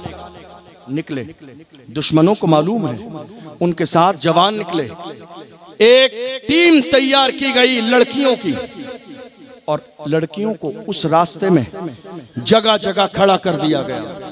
किसके लिए? सलाहुद्दीन अय्यूबी के लिए और उनके लश्कर के लिए कि लड़कियां जवान मिलेंगी तो सलाहुद्दीन अय्यूबी और उसका लश्कर लड़कियों के नशे में डूब के समझ ना भूल जाएगा कि मकसद क्या है। मगर उन्हें क्या मालूम था, जुल्फ देखी है कि नजरों ने घटा देखी है, जुल्फ देखी है कि नजरों ने घटा देखी है। लुट गया जिसने मोहम्मद की अदा देखी है, जिसने यार के तलवे का जलवा देखा हो वो दुनिया के हुस्न से मुतासिर नहीं होता। सलाहुद्दीन अय्यूबी निकले, शाम का वक्त आया, जंगल में है, नजर पड़ी एक जवान लड़की खड़ी हुई है सामने। उससे जाके पूछा, क्या बात है, तू तन्हा नजर क्यों आती है? कहा, मुझे कुछ लोगों ने लूट लिया, मेरा सामान लूट लिया, मुझे यहाँ फेंक गए हैं, मुझे एक मर्द की जरूरत है जो मुझे मेरे घर पहुंचा दे। फरमाया, चल मेरे साथ, मेरे लश्कर के लोग तुझे तेरे घर हिफाजत के साथ पहुंचा देंगे। चंद कदम चले थे, बारिश हो गई, आंधी तूफान आ गए, काली रात है, उसी जंगल में रुकना पड़ा। सलाहुद्दीन अय्यूबी ने आग जला दी लकड़ियों के साथ, कर रात यहीं गुजारनी है, आग जला दी। लड़की उधर है, सलाहुद्दीन अय्यूबी दूर बैठे हुए हैं, क्योंकि वो लड़की आई थी प्लानिंग के साथ, वो लड़की प्लानिंग के साथ भेजी गई थी सलाहुद्दीन अय्यूबी को अपने मिशन से हटाने के लिए। अल्लाह अकबर। उस लड़की ने सलाहुद्दीन अय्यूबी को मुखातब करके कहा, सलाहुद्दीन, क्या मेरा हुस्न तुझे अपनी तरफ खींचता नहीं है? क्या मेरा हुस्न तुझे अपनी तरह माइल नहीं करता है? सलाहुद्दीन अय्यूबी ने कहा, दुनिया में किसी का भी हुस्न अपनी तरफ माइल तो तब करेगा जब उस हुस्न की तरफ देखा जाएगा। अल्लाह की इज्जत की कसम, मैंने नजर उठा के तेरे चेहरे को अब तक देखा ही नहीं है, मैंने नजर उठा के तेरे चेहरे को देखा ही नहीं है, तेरा हुस्न मुझे मुतासिर कैसे कर सकता है? उस लड़की ने कहा था, सलाहुद्दीन, सलाहुद्दीन, मेरे हुस्न की तौहीन न कर, जमाना मेरे हुस्न को देखने के लिए बेचैनो बेकरार रहता है। तेरी नजर में ऐसा कौन सा नशा है, ऐसा कौन सा हुस्न है जो मेरी तरफ एक नजर देखने के लिए तैयार नहीं? सलाहुद्दीन अय्यूबी ने कहा था, जो मुस्तफा के हुस्न से मुतासिर हो जाते हैं वो दुनिया के हुस्न से मुतासिर कभी नहीं हो सकते। मैं मोहम्मद अरबी का गुलाम और उनका दीवाना हूँ। मैंने अपने आप को उनके लिए और उनके मिशन के लिए वक्त कर दिया है। ये लाखों जाने अगर हो करोड़ों, ये एक जान क्या है अगर हो करोड़ों। तेरे नाम पर सबको वारा करूं मैं, रसूल खुदा का नजारा करूं मैं, दिलो जान उन पर निसारा करूं मैं। जवानी ये थी, जवानी वाले ये थे, हुस्न सामने है, शबाब सामने है, प्लानिंग सामने है, दुश्मन सामने है, उसके साथ जुल्म करना तो बड़ी बात, हाथ लगाना तो बड़ी बात। हमारे बुजुर्गों ने एक नजर उनकी तरफ चेहरे पे उठा के डाली भी नहीं है। आप जरा गौर करो। मैं आपसे पूछना चाहता हूं, आप जानते हैं 2 गुना बहुत तेजी के साथ हो रहे हैं। एक, बस बहुत ज्यादा परेशान नहीं करूंगा, देर आपको, आखिरी बातें कर रहा हूं। एक नशा, दूसरा जिना। हमारे बुजुर्गों ने कहा, जहां जिना है वहीं फना। जो लोग जिना के आदी हो जाएं उनका सब कुछ तबाह बर्बाद हो जाता है। एक दौर था, एक दौर था जब लोग जिना करते थे, एक तरह का जिना। आज का दौर, और आप मेरी बात से एग्री होंगे, आज का दौर ये है, जबान का जिना होने लगा, आंखों का जिना होने लगा, कानों का जिना होने लगा, हाथों का जिना होने लगा, पैरों का जिना होने लगा। ऐसा कोई सा भी जिना नहीं है हमारे समाज में जो आज आपकी जिंदगी में हो नहीं रहा है। अल्लाह अकबर। तबाही इसीलिए है, जिल्लत इसीलिए है, रुसवाई इसीलिए है, परेशानियां इसीलिए हैं। आप जानते हैं एक दौर था जब रिश्ता होता था लड़की और लड़के का। जब लड़की और लड़के का रिश्ता होता था तो हालत ये थी कि लड़के वाले लड़की के लिए बाजार से कुरान हदिये के तौर पर लाकर लड़की वालों को कुरान मुकद्दस देते थे। उन बुजुर्गों से पूछा गया, कुरान क्यों दे रहे हैं, कुरान क्यों दे रहे हैं? वो कहते थे कि रिश्ते का आगाज हो रहा है, रिश्ते की शुरुआत हो रही है, हम अल्लाह का कलाम इसलिए दे रहे हैं कि रिश्ते की शुरुआत में अल्लाह का कलाम दो ताकि रिश्ते में बरकत हो, अल्लाह के कलाम से रिश्ते का आगाज हो। क्या दौर था वो, खूबसूरत दौर। लेकिन थोड़े से ज़माने पहले हमारी सोच बदल गई, हमने सोशल मीडिया का इतना गलत इस्तेमाल किया, टीवी और ड्रामे और सीरियल हमने इतने देख लिए। आज हालत ये हो गई कि अब जब रिश्तों का आगाज होता है तो रिश्ते का आगाज होने के बाद लड़के वालों की तरफ से सबसे पहले पैक करके मोबाइल फोन भेजा जाता है लड़की के लिए। आप जानते हैं क्या हो रहा है? ये दरवाजा खोला जा रहा है रात के 2-2 बजे तक फोन पर बात करने के लिए। यही तो है, सगाई हो गई है मगर बीवी नहीं है, मंगनी हो गई है मगर बीवी नहीं है, तुम्हारा कोई रिश्ता नहीं है उससे। आज आलम ये हो गया, बाज़ाब्ता खानदान के तमाम लोग सगाई के नाम पर जमा होकर एक स्टेज पर, एक सोफे पर लड़की बैठी है, लड़का बैठा है, लड़की के हाथ में भी रिंग है, लड़के के हाथ में भी रिंग है, लड़की ने लड़के का हाथ पकड़ा, लड़के ने लड़की का हाथ पकड़ा, एक दूसरे को रिंग पहना रहे हैं। जरा पूछो, किसी आलिम से जाके कभी तो पूछो, किसी मुफ्ती से जाके पूछो, क्या तुम जिस अंदाज में सगाई कर रहे हो, क्या ये सगाई करना जायज है? हरगिज़ नहीं, नाजायज है, गुनाह कबीरा है। आपको मालूम है तुम जिस मजहब के मानने वाले हो वो मजहब इस्लाम जब किसी गैर की तरफ नजर उठाने की इजाजत न दे, किसी गैर की बेटी की आवाज सुनने की इजाजत न दे, तो वो शादी से पहले हाथ पकड़ने की इजाजत कैसे देगा? जो नजर उठाने की इजाजत न दे, जो आवाज सुनने की इजाजत न दे, वो हाथ पकड़ने की इजाजत कैसे देगा? नाजायज व हराम है। ये टीवी के जरिए, ये सीरियल और ड्रामों के जरिए सगाई और मंगनी हमारे घरों में दाखिल हो गई, वरना किसी भी दौर में हमारे यहाँ ये सगाई और मंगनी का रिवाज नहीं था। उसके बाद रात के 2-2 बजे फोन पर मर्द और औरतें फोन पर बातें कर रही हैं। बड़ी माजरत के साथ, आप मेरे अपने हैं, मेरी बहनें भी बैठी हैं, पर्दे के दायरे का ख्याल करते हुए ये जुमले आपसे अर्ज कर रहा हूँ, सिर्फ इसलिए कि किसी भाई की इस्लाह हो जाए, इसके अलावा मेरा कोई मकसद नहीं। याद रखना, 2-2 बजे रात तक जो फोन पर बात कर रहे हैं, जब तक निकाह न हो जाए उस लड़की से लड़के का कोई रिश्ता नहीं है। दो खानदानों का रिश्ता तो है, बुजुर्गों का रिश्ता तो है, मगर जब तक निकाह न हो जाए लड़की और लड़के का आपस में कोई रिश्ता नहीं है। तो मैं दलील फोन पर बात करने की कहां से मिली? इसी को कहते हैं जबान का जिना, इसी को कहते हैं कानों का जिना। रात के अंधेरे में गुनाह कर रही है और इस बात का एहसास नहीं है कि हम अपनी जवानी को तबाह बर्बाद कर रही हैं। और एक जिना इससे ज्यादा बड़ा, इससे ज्यादा क्वांटिटी के अंदर एक जिना वो है जो आज हमारे जवान अपने माथे की आंखों से कर रहे हैं। मैं जो कह रहा हूं आपको बहुत अच्छे से समझ में आ रहा होगा, नादान नहीं है आप। सोशल मीडिया का इस्तेमाल करते हैं, दुनिया देखी है आपने, पूरी दुनिया का नजारा आज सोशल मीडिया के जरिए हो रहा है। समझदार हैं आप, अक्लमंद के लिए इशारा काफी है। आंखों का जिना, थोड़े से जमाने पहले क्या होता था, 1 महीने के लिए हमें 1 GB डेटा मिलता था और वो 1 GB डेटा पूरे महीने के लिए काफी हो जाता था। मगर दुनिया ने देखा हमारे जवानों की जवानी बहुत तेजी से तबाह बर्बाद नहीं हो रही है, इसलिए ऑफर के नाम पर हमें रोजाना 2-2, 3-3 GB इंटरनेट का डेटा दे दिया गया। किसके लिए? हमारे जवान खुश हैं, हमारे लिए बहुत अच्छा ऑफर है। नहीं मेरे अजीजों, तुम्हारे लिए ये बहुत अच्छा ऑफर नहीं है, तुम्हारी जवानी को तबाह बर्बाद करने का एक जरिया है, जिसके जरिए जवानों की जवानियां तबाह बर्बाद की जा रही हैं।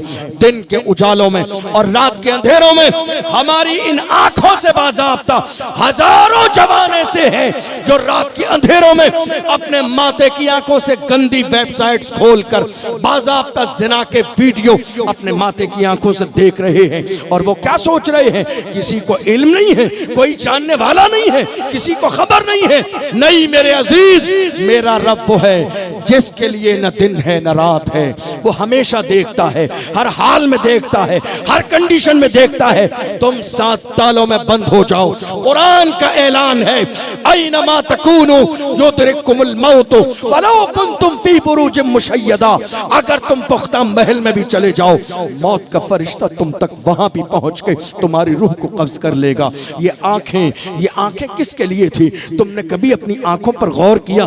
तुम्हें पता नहीं है आंखें कितनी अजीम है। किसी नाबीना के पास, किसी अंधे शख्स के पास जाके पूछो आंखें कितनी अजीम है, तो तुम्हें पता चलेगा आंखें कितनी अजीम है। ये आंखें रात के अंधेरे में इंटरनेट पर जिना के वीडियो देखने के लिए नहीं है। आप क्या समझ रहे हैं? ये जो गुनाह आप कर रहे हैं अंधेरी रात में, तन्हाई के अंदर, कोई जानने वाला नहीं है। अल्लाह न करे कभी जिंदगी में कोई आपके मुसीबत आ जाए। आपको मालूम है आप जो इंटरनेट पर गुनाह कर रहे हैं, सिस्टम चलाने वाले लोगों को खबर है कि आप यूट्यूब पर क्या देखते हैं। सिस्टम चलाने वालों को खबर है कि गूगल पे आप क्या सर्च करते हैं। दुनिया देख रही है कि मुसलमान जवान आखिर इंटरनेट पर क्या क्या रहे हैं। तुम्हें पता भी नहीं है। तुम्हारी आंखों में अल्लाह ने नूर जिना के वीडियो देखने के लिए नहीं दिया। अल्लाह ने तुम्हारी आंखों में नूर गुंबदे खजरा देखने के लिए दिया है, काबे का गिलाफ देखने के लिए दिया है। बरेली से क्या आवाज आई थी? उन्हें न देखा तो किस काम की है ये आंखें कि देखने की है सारी बहार आंखों में।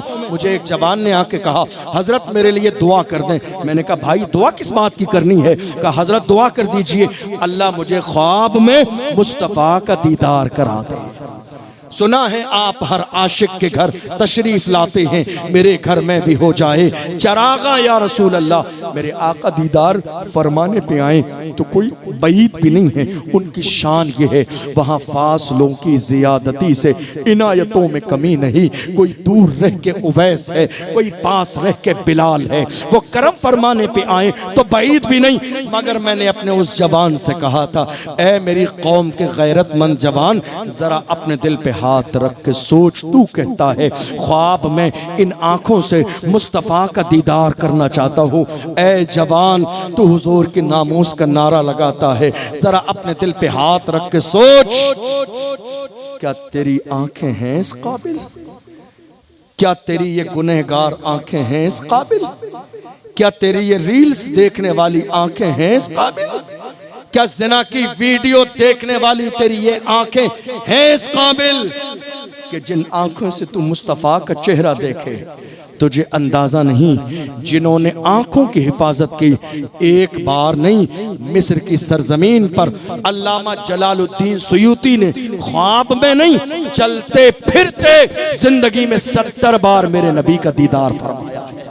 और मेरे इमाम, हम सुन्नियों की जान इमाम अहमद रजा खान जब मुस्तफ़ा की चौखट पे पहुंचे, दिल में ख्याल आया यार का दीदार कर लो। सुनहरी जालियों के सामने, मुवाजहा शरीफ के सामने खड़े होके इल्तिजा कर रही हैं। क्या कहते हैं? उठा दो पर्दा, दिखा दो चेहरा कि नूर बारी हिजाब में है, जमाना तारीक हो रहा है कि महर कब से नकाब में है।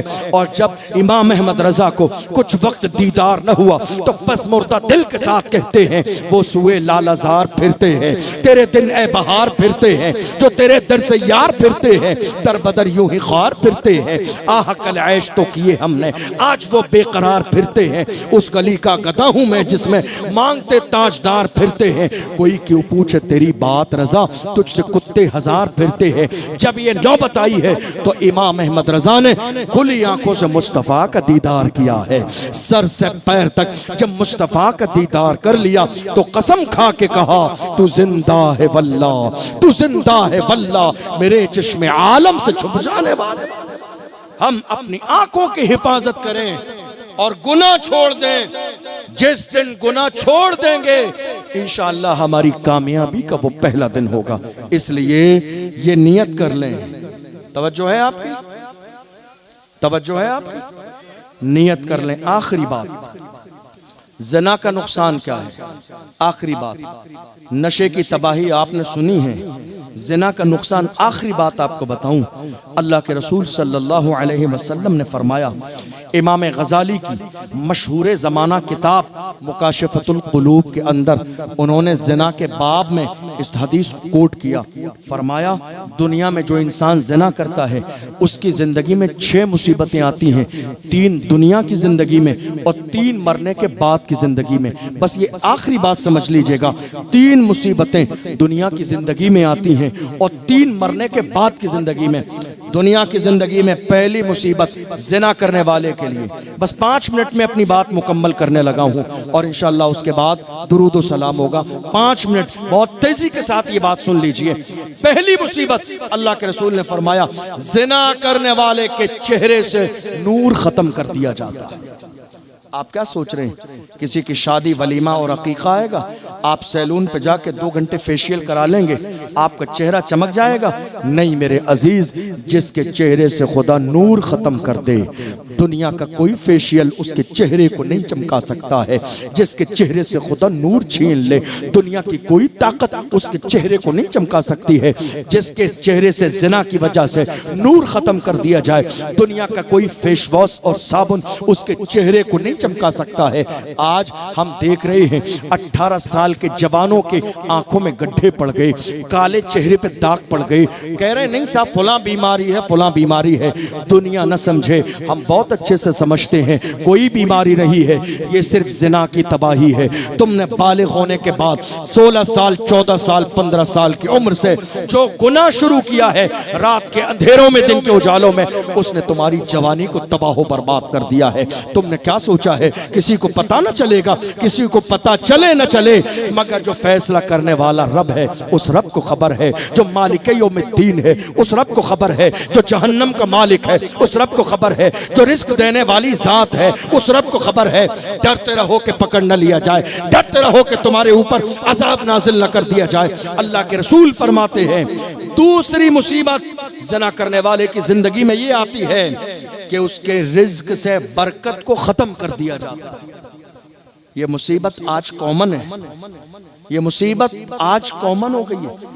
हर शख्स का शिकवा यही है, हर एक की जबान पर यही है, हजरत क्या करें, कारोबार खराब हो गया, बरकत नहीं होती, कोई तावीज़ मिल जाए, 2-4 दिन काम न चले ना तो हमारे घर की औरतें मर्दों के जहन में ये बात डाल देती हैं किसी ने कुछ करा दिया है, कोई बाबा तलाश करो। और फिर लोग निकलते हैं बाबा तलाश करने के लिए, कोई 10-15 अंगूठी पहनने वाला मिल भी जाता है और 10-20 हज़ार लेके कौम की तबाही और बर्बादी का सबब भी बन जाता है। नहीं मेरे अजीज, किसी ने कुछ नहीं कराया है। अल्लाह का कुरान कहता है वमा असाबकुम मिन मुसीबतिन फबिमा कसबत ऐदीकुम, ये जो कुछ तुम्हारी जिंदगी में मुसीबतें हैं ये तुम्हारे हाथों की कमाई है, ये तुम्हारे बुरे अमाल हैं जिसकी वजह से तुम इज्जत से भी महरूम हो गए, कारोबार से भी महरूम हो गए, दौलत से भी महरूम हो गए, खुशियों से भी महरूम हो गए।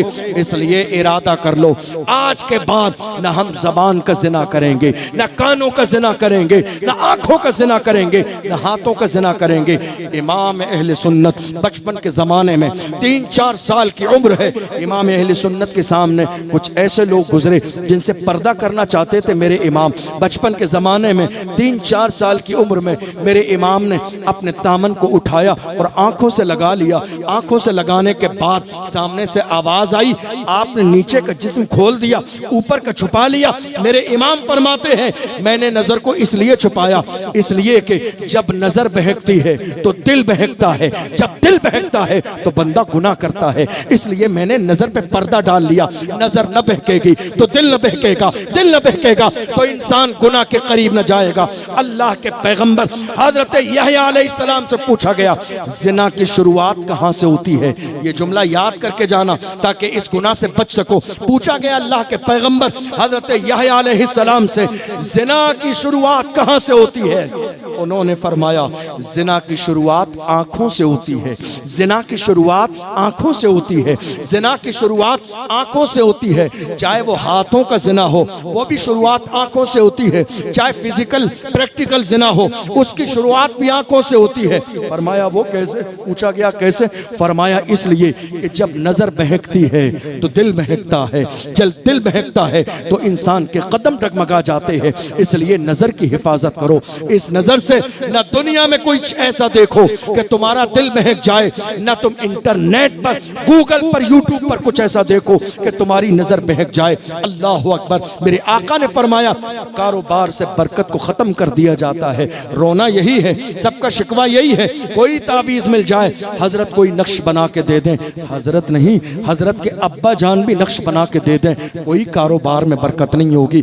बदलना पड़ेगा आपको, गुनाह से तौबा करना पड़ेगी आपको, अल्लाह को राजी करना पड़ेगा, ये अज़्म मुसम्मम करना पड़ेगा कि हम आज के बाद न शराब के करीब जाएंगे, न शबाब के करीब जाएंगे, न नशे के करीब जाएंगे। जिस दिन ये इरादा कर लेंगे कामयाबी का वो पहला दिन होगा। और अगर गुनाह करते रहेंगे, हमारे यहाँ होता क्या है, हजरत मदरसे का एक बच्चा भेज दीजिए, हमारे यहाँ शॉप पर, हमारी दुकान पर 40 दिन कुरान पढ़ दे, बरकत हो जाए। बच्चा आने लगा 40 दिन कुरान पढ़ने के लिए, मगर बाद में क्या कहते हैं, हजरत हुआ कुछ नहीं, 40 दिन कुरान तो पढ़वा लिया हमने, उनको नजराना भी दे दिया, मगर बरकत नहीं हुई। याद रखो बरकत कैसे होगी, ये तो ऐसे ही हो गया, तुमने नल के नीचे पानी भरने के लिए एक मटकी को रख दिया, ऊपर से नल खुला है, पानी आ रहा है, मगर नीचे से मटकी टूटी हुई है, पानी निकल भी रहा है। अब जिंदगी भर नल चलाते रहोगे, मटकी कभी भरेगी नहीं। यही मिसाल है, एक तरफ सूरह बकरा पढ़वा रहे हैं और दूसरी तरफ रात के अंधेरे में गुनाह कर रही है। गुनाह जब तक नहीं छोड़ेंगे कारोबार में कोई बरकत नहीं होगी। ये किसी मौलाना का बयान नहीं है, किसी हजरत हुजूर का बयान नहीं, यह उस रसूल की जबान है जिसके लिए मेरे इमाम ने कहा, वो जबान जिसको सब कुन की कुंजी कहे, उसकी नाफिज हुकूमत पे लाखों सलाम। ये उस पैगंबर की जबान है, जिस पैगंबर की जबान की शान ये है, जो शब को कह दिया दिन है तो दिन निकल आया, जो दिन को कह दिया शब है तो रात हो के रही, तुम्हारे मुंह से जो निकली वो बात हो के रही। वमा यंतिकु अनिल हवा इन हुवा इल्ला वह्युन युहा। मेरे आका अपनी मर्जी से कुछ नहीं बोलते हैं, हुजूर की जबान से वही निकलता है जो अल्लाह की मर्जी होती है। आप गौर कीजिए, ये गुनाह आज हो रहा है, दिन के उजालों में, रात के अंधेरों में, आंखों का जिना। और आंखों का जब जिना होता है, याद रखना मैं क्या कहने लगा हूं जवानों, जब जब आंखों का जिना होता है तब तब हाथों का जिना होता है। इसलिए बदलो अपने अंदाज को, तुम गुनाह करते रहोगे, तरक्कियां तुमसे दूर हो जाएंगी, हजार वजीफे पढ़ लोगे, कोई फायदा नहीं मिलेगा जब तक जिना से तौबा नहीं करोगे। मेरे आका ने इरशाद फरमाया, दुनिया में तीसरी मुसीबत जिना करने वाले की जिंदगी में ये आती है कि उसकी उम्र कम कर दी जाती है, उम्र घटा दी जाती है, मौत उसे जल्दी आती है।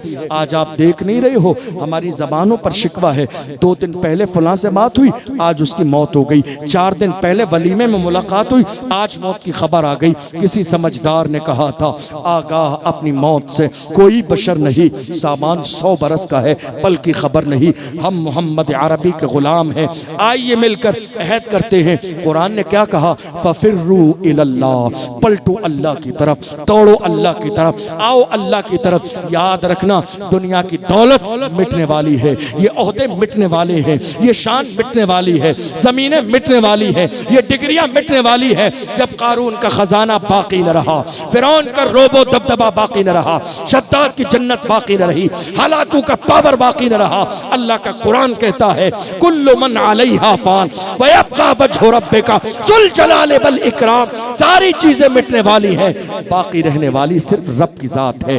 फिर ये गुरूर कैसा है, ये तकब्बुर कैसा है, इतराना कैसा है, अपने आप को बड़ा समझना कैसा है। नहीं मेरे अजीजों, आज इस अजीम शान जलसे से ये पैगाम लेकर जाओ, हमें अपनी भी इस्लाह करनी है और अपने घर वालों की भी इस्लाह करनी है। न हम शराब के करीब जाएंगे, न नशे के करीब जाएंगे, न जिना के करीब जाएंगे, न माँ बाप की नाफरमानी के करीब जाएंगे। हम इंशाअल्लाह जिएंगे तो किस तरह से जिएंगे, हम जब बिस्तर पे जाएंगे इंटरनेट बंद करने के बाद अपने अंदाज में कहेंगे, मैं सो जाऊं या मुस्तफ़ा के कहते कहते, खुले आंख सल्ले अला कहते कहते जब हम जागेंगे और दुनिया में रहेंगे तो फख्र के साथ हुजूर की नामूस के नारे लगाएंगे, और जब मर जाएंगे तो ज़माना पुकार के क्या कहेगा। जब हम मरेंगे हमारा जनाजा निकलेगा, दुनिया पुकार के कहेगी आशिक का जनाजा है ज़रा धूम से निकले, महबूब की गलियों से ज़रा घूम के निकले। तुमने देखा नहीं बड़े बड़े जनाजे,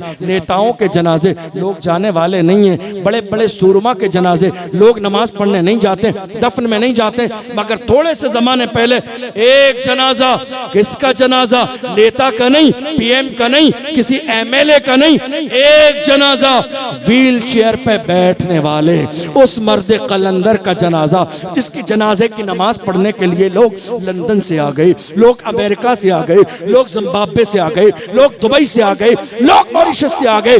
और जब जनाजा निकला था तो दुनिया पुकार के कहती थी आशिक का जनाजा है ज़रा धूम से निकले, महबूब की गलियों से ज़रा घूम के निकले। कब्र में उतारने वाले कहते थे ज़मीन मैली नहीं होती, समन मैला नहीं होता, मोहम्मद के गुलामों का कफन मैला नहीं।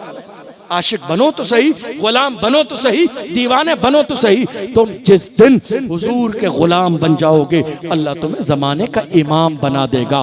बदलो अपने मिजाज को, ये दिल की बात है, काश कि आपके दिल तक पहुंच जाए। जलसे कराने का मकसद यही है कि हमारी इस्लाह हो जाए, जलसे कराने का मकसद यही है कि हम अपने गुनाह से तौबा कर लें, जलसे कराने का मकसद यही है कि हमारी दुनिया में इनकलाब आ जाए, गुनाह से तौबा कर लें। याद रखना जिस दिन गुनाह से तौबा कर लेंगे महसूस कर लेना वो कामयाबी का पहला दिन होगा, वो तरक्की का पहला दिन होगा। और अगर गुनाह करते रहेंगे न जाने किस दिन मौत का फरिश्ता दरवाजे पर दस्तक दे देगा और अफसोस करते हुए दुनिया से चले जाएंगे। और चले जाएंगे तो हाल ये होगा सिवाय पछतावे के, सिवाय शर्मिंदगी के, सिवाय अफसोस के हमारे पास कुछ भी नहीं होगा। अल्लाह की बारगाह में दुआ है परवरदिगारे आलम मेरी कौम के जवानों के दिलों से ज़िना की मोहब्बत निकाल दे, शराब और नशे की मोहब्बत निकाल दे। याद रखना कोई शॉर्टकट में सट्टा लगाने के बाद थोड़ी देर के लिए मालदार हो सकता है, वरना सही माना में रिस्क देने वाली ज़ात मेरे रब की है। यकीन रखो रब की ज़ात पर, जो बुरे रास्ते से आता है वो बुरे रास्ते जाता भी है। यकीन रखो रब की ज़ात पर, जो जितने हल्के हल्के कामयाबी हासिल करता है तो वो गिरता भी हल्के हल्के है। रातों रात हीरो बनने के बजाय मेहनत करो रिस्क हलाल कमाने के लिए। अरे हम तो वो हैं जब मेरा परवरदिगार समंदर की मछलियों को रिस्क देता है तो हम तो फिर भी अशरफुल मखलूकात हैं, हम तो फिर भी मोहम्मद अरबी के गुलाम हैं। आओ अहद करते हैं इंशाअल्लाह जब तक जिंदा रहेंगे ना शराब के करीब जाएंगे, ना ज़िना के करीब जाएंगे, ना बुराई के करीब जाएंगे, ना नाफरमानी के करीब जाएंगे। जिंदा रहेंगे नमाज पढ़ते हुए, रोजा रखते हुए, सजदा करते हुए, हुजूर की नामूस के पहरेदार बनकर, और जमाने से कहेंगे लहत में इश्क रुके शाह का दाग लेके चले, अंधेरी रात सुनी थी चिराग लेके चले, तेरे गुलामों का नक्शे कदम है राह खुदा, वो क्या बहक सके जो ये सुराग लेके चले। अल्लाह की बारगाह में दुआ है परवरदिगारे आलम हमने जो सुना है इसे समझने और अमल करने की तौफीक अता फरमाए। सहवन कोई लफ्ज़ हुई हो मैं सबको गवाह बनाकर अल्लाह की बारगाह में तौबा करता हूँ, अल्लाह अपने महबूब के सदक़े में माफ़ फरमाए। वस्सलामु अलैकुम व रहमतुल्लाहि व बरकातहू।